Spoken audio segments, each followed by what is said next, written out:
আমার খবর। সিউড়ির 14 নম্বর জাতীয় সড়কে মর্মান্তিক পথ দুর্ঘটনায় মৃত্যু হলো এক যুবকের। স্থানীয় সূত্রে জানা যায়, ওই যুবক কাজ থেকে বাড়ি ফিরছিলেন নিজের বাইকে করে।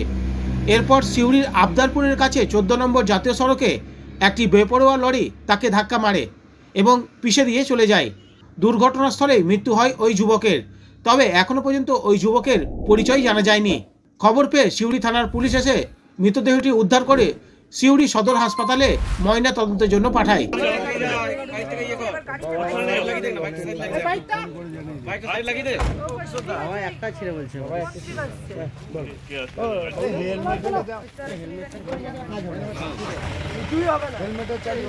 জেলা স্বাস্থ্য পরিষেবায় নতুন দিনের সূচনা। এমআরআই, রেডিওস্কোপি, সিটি স্ক্যান পরিষেবা এবার শান্তিনিকেতন মেডিকেল কলেজ ও হাসপাতালে পাওয়া যাচ্ছে। অত্যাধুনিক ব্লাড ব্যাংক ও প্যাথোলজি ল্যাবের সুবিধা রয়েছে।